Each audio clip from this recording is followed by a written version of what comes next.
Hello everyone, welcome back to my channel life of Tanuja. So ఇంతవరకు మీరు నా ఛానల్లో వీడియోస్ అన్నీ చూసి సబ్స్క్రైబ్ చేసుకొని నన్ను ఆదరిస్తున్నందుకు థ్యాంక్ యూ అండి. ఈ వీడియోలో మీకు నేను ఇయర్ రింగ్స్ రివ్యూ అనేది ఇస్తున్నాను. నేను ఈ సైడ్లో కనిపిస్తుంది కదండి, లెఫ్ట్ సైడ్లో ఆ ఇయర్ రింగ్స్ చాలా బాగున్నాయి అని చెప్పి ఆర్డర్ పెట్టుకున్నా. కాస్ట్ వచ్చేసరికి 178 రూపీస్.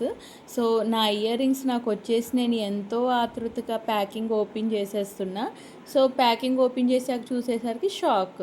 ఎందుకంటే నేను పెట్టిన ఇయర్ రింగ్స్కిను ఇక్కడ నేను రిసీవ్ చేసుకున్న ఇయర్ రింగ్స్ కంప్లీట్గా కూడా డిఫరెంట్ అండి. అంటే మీషోలో కరెక్ట్గా రాదు ప్రోడక్ట్స్ అని చాలామంది చెప్పారు. బట్ ఫస్ట్ టైం నా ఎక్స్పీరియన్స్ ఇది, కరెక్ట్ లేని ప్రోడక్ట్ రిసీవ్ చేసుకోవడం. సో ఇది మీతో షేర్ చేసుకుందామని ఈ వీడియో చేస్తున్నాను. ఒకవేళ కనుక మీకు ఈ వీడియో నచ్చితే like, share and subscribe my channel and support మీ friends. Thank you so much. Bye bye.